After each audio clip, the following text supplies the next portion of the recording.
I think you only love me cause I'm poppin'. This a layup, this a rebound, then it's Rodman. Tyson with the fade, not the hair, my hands rockin'. Yo. This is the Waves Verse, man. I'm your boy OG Tim Wilson. I'm here with Big Ed.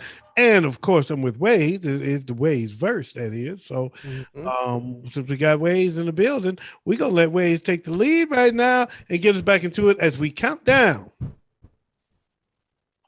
The greatest album of all time. Yeah, yes, sir. All right, so we changing things up from last season's tournament with the greatest movie of all time. We're gonna change things up. At first, we used to do the first 16, the entire first side of that bracket, and then move on to the second. This season, we're gonna go ahead and jump from the first round of one side to the first round of the second side. Oh, okay. We're gonna get to the nitty gritty for real. Okay. So, let's see.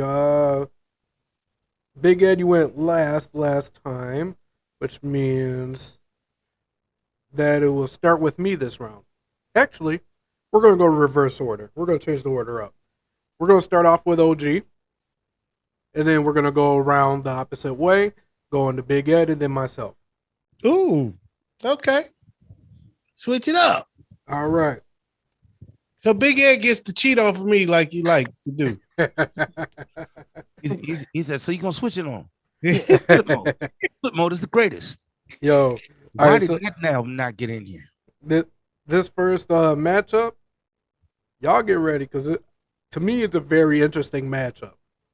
We got one artist up against his idol, the artist he grew up listening to and enjoying the most. We got Eminem, the Slim Shady LP, up against LL Cool J, Bad. Oh, that is tough.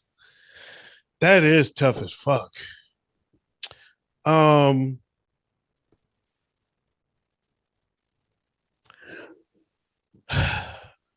I could not be the OG and not go the way I'm going, because LL Cool J Bad, at the time it came out, was the absolute baddest fucking hip hop album that we had ever witnessed.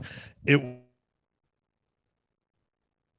was something that was a next level game changer. So I'm going with LL Cool J Bad, but that's not to take anything away from him. But LL Cool J Bad, just because historical value. Okay. Big Ed? If Eminem was up against somebody else, he'd probably be moving on. But not against LL. Look, all right. So I gotta go with LL and Bad. I'm gonna just put it out there. My vote's going to Eminem. And the only reason is because he touched on a pulse that not many hip hop artists are able to touch on, and that's to actually touch on the teenage angst of white America. And that album specifically was like their fucking anthem. But that was his first one, though, right? Yeah, that was his first one. I would never forget that Latone played that on Bump It or Dump It, and it got dumped, and mostly by the white audience. Mm-hmm. And about 3 days later, it came out that Eminem was white. And a week after it was dumped, it was the number one requested song on the station. And so I felt like y'all did that because y'all found out he was white. That's the only reason y'all supporting him. Mm-hmm. Even though I called Latone that night and said, dude, bump that shit. That shit banging. And but they dumped it. But the same people that dumped it ended up making him the most requested song. So I always kind of held that. I held that against, I won't say always. I held that against him for a short time. I really did. Because I felt like y'all want to throw us out there and act like y'all love him. But when y'all didn't know he was white, y'all ain't love him. Mm-hmm. Right. You know what I'm saying? Yeah. That's how I felt. But LL moves on, baby. The Bristol Hotel. Big Ed. We start with you on this. We have Nas, Illmatic, up against Charlie Pride, Make Mine Country. Oh, damn. That was a damn good Charlie Pride album, too. But I got to go with Nas Illmatic. You already know where I'm going with this. Nas, Illmatic. Yeah, I figured you were because I know he's a nice guy. And I'm going to make that unanimous. All right. Next up, starting with myself, we have Jay-Z, The Blueprint, against Aaliyah, self-titled album, Aaliyah. Damn. Yeah, that's a tough one because you got arguably Jay-Z's greatest album of all time, which quite literally laid the blueprint of hip-hop going through the 2000s, 2010s. Versus R&B artist who I believe, if it weren't for her passing so soon, to this day, Beyonce would be a who. She wouldn't. I don't think she would ever be able to compete. I'm gonna go with Aaliyah on this.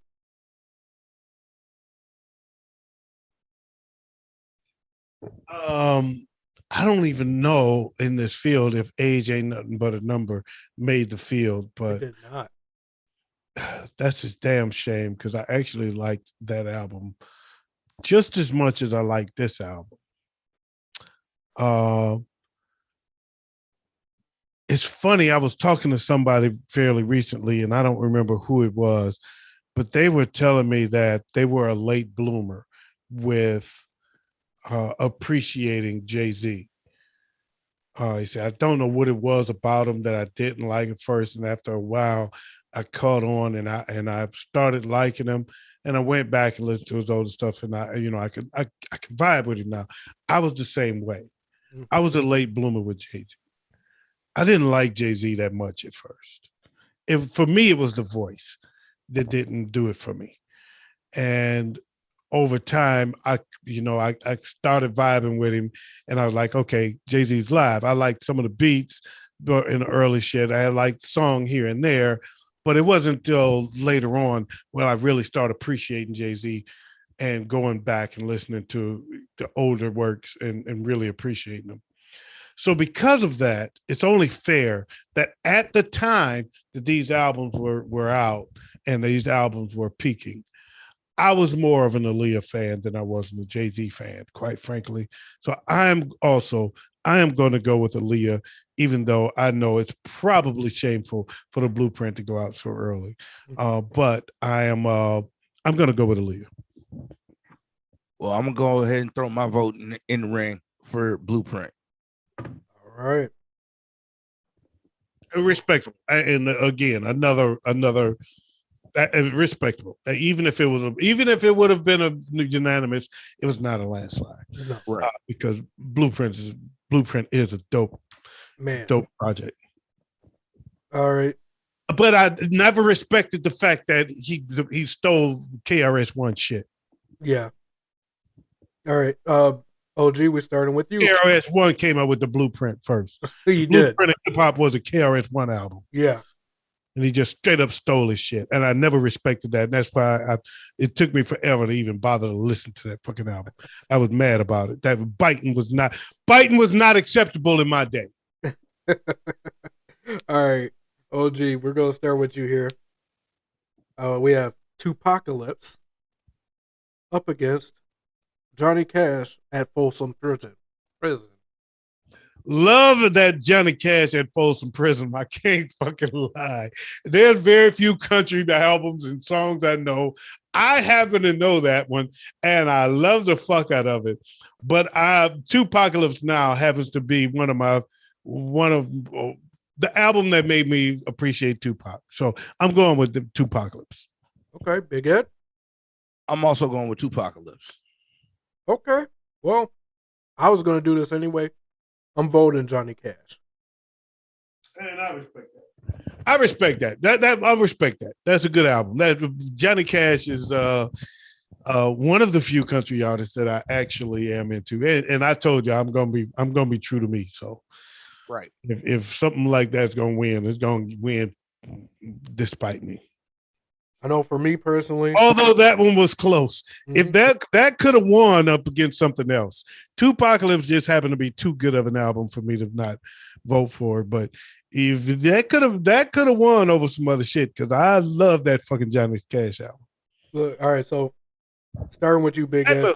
I know said he shot a man just to watch him die. That's a motherfucker. That's gangster. So I know personally, looking at these next 4 matchups, it's going to be a tough. With the exception of one, it's going to be tough. Big Ed, we're going to start with you for this first one of those 4. Right. Mary J. Blige, What's the 411? Up against Michael Jackson, Thriller. Oh, that's man. Why Mary J. against Michael Jackson? Yeah, I'm going with Thriller. Look, I love Thriller. Absolutely fucking love Thriller. But What's the 411 is the shit I grew up with. I'm going to go with Mary J. After the Maxwell versus Michael Jackson battle, this is the toughest one to me. Because through all her success that followed, this still stands as my favorite Mary J. Blige album. I will never forget. Can I go down another rabbit hole? Go down it. Okay, I'm headed down another rabbit hole. Me and Tangy again. See, these are Tangy days, man. Y'all, as you know, but you'll see me and Tangy hung for a long time. We almost ended up together forever. Me and Tangy drove to Boston, from Detroit to Boston for Jay Dixon's wedding. My boy Jay Dixon, big ups to Jay Dixon, big time radio guy. He runs 2 stations now, one in Atlanta, one in New York. But back then he was the voice of Kiss FM in New York, but he's from Boston. That's his hometown, and so is his wife. And we drove from Detroit to Boston for Jay Dixon's wedding. And before we left, we stopped at the record store and picked up the Mary J. Blige 411 tape, having no fucking idea what to expect. Neither of us had ever heard of her. Neither of us had ever heard anything by her, but we picked that up just to have something to throw into the mix. We threw it on first, and we never took it out for the entire fucking trip. We listened to that fucking tape over and over again for the drive to Boston, for our time in Boston, and our drive home. That is a fucking sentimental value that I just can't beat until you put it up against Thriller.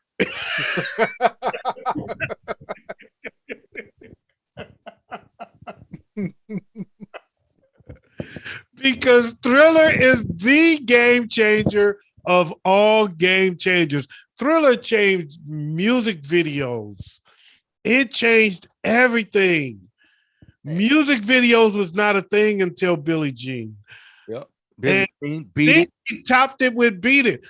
Then he topped that. He just topped that with Thriller. He topped it. Billie Jean changed music videos forever.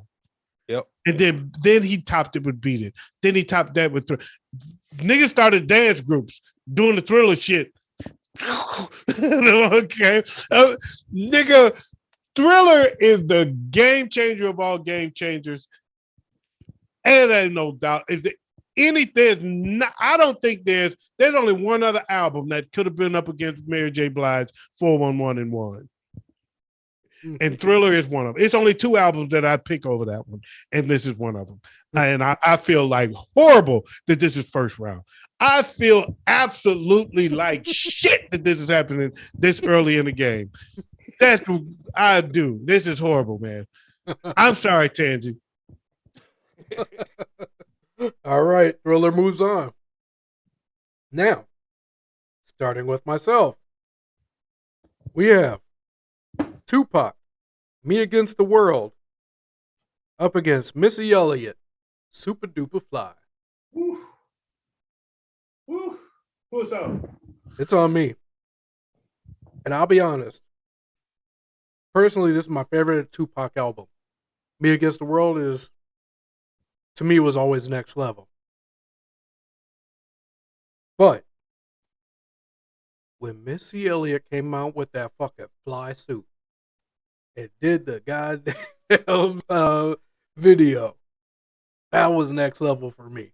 Because it reminded me, it was a female Busta Rhymes in my opinion. You know what I mean? So it brought eccentricism to another level in the black community, while at the same time sticking true to the roots of hip hop and keeping some nice, tight, dope ass fucking flows and lyrics. I'm gonna go with Missy Elliott on this.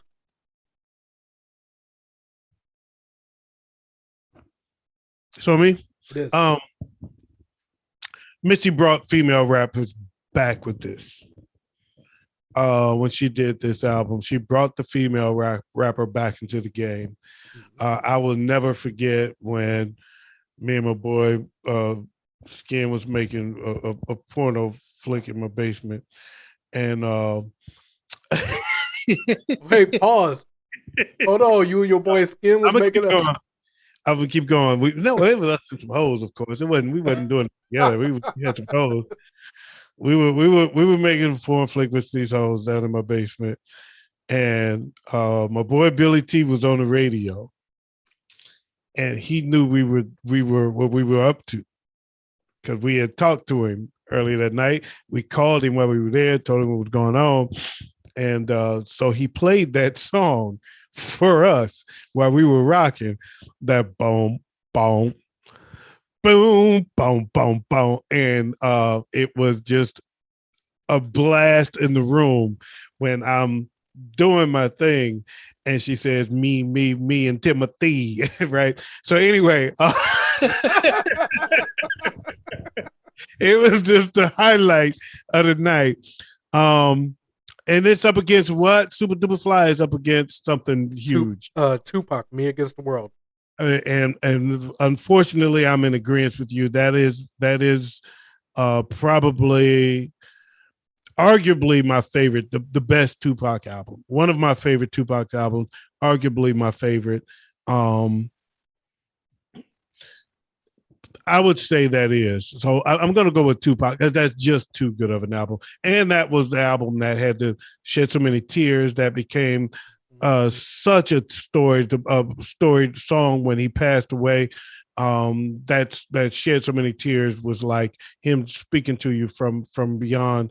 And yeah, I'm going with that one. That's just an album that was too touching. First time I ever heard Missy Elliott, Latone played it for me.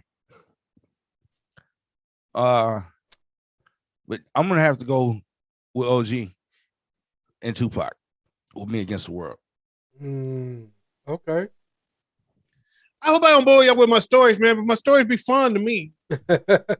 Oh no, they is fun. Right. Just didn't have a story to match it. Exactly. Thank you. It's all right. It's okay. I'm a man of many stories, so please excuse me. All right. Big Ed. Or no. Sorry. OG. We have Prince, 1999, up against Maxwell. Now, You know what, Maxwell? I love you, but part of the reason I liked you is because you reminded me of Prince, and you up against my absolute favorite Prince album of all time. So it ain't you don't stand a chance, nigga. Yeah, Maxwell don't stand a chance. Not against Prince. My vote's for Prince. now, that was the song or the album with Woman's Worth, right? I don't know, but it ain't got 1999 on it. The light skin anthem. But yeah, no, I'm going 1999. Prince is the ultimate light skinned champion. What are you talking about? Didn't R. Kelly do a Woman's Worth? No, Maxwell, I thought he did Woman's Worth. No, Maxwell did the song, but R. Kelly wrote it. Yes. Okay. Oh, because R. Kelly's got a Woman's Worth. No, R. Kelly wrote Maxwell's. He might have a little girl's worth. I'm just saying that. All right. Here we go, bro. Starting with you. John Mellencamp, Scarecrow. Woo! Up against Kanye West, College Dropout. I gotta go with College Dropout. OG, I'm sorry. I got to make this easy on you. I'm going College Dropout as well. And that's the first time I ever heard somebody rap through a broken jaw. I am so happy you made that easy on me because I was going with John Mellencamp by a long shot. I ain't gonna lie. I was going John Mellencamp all day. I was going John Mellencamp. That was a damn good album. That's the one with Small Town. Yeah. Man, you have no idea. I'm not even gonna go down the rabbit hole on that one. But yeah, I was gonna go Mellencamp. So thank you for getting me off the hook. All right. Now let's take a quick break, and when we come back, we'll start working on round 2. Yeah, because I would have felt bad about sending Kanye home, but I would have did it. I'm telling you, I know College Dropout is a popular hip hop album, but it was about to go home. If you would have made it hard on me, you listen to the Waves verse. We're counting down, trying to get to the greatest album of all time. We got a whole lot to go. We're just getting started.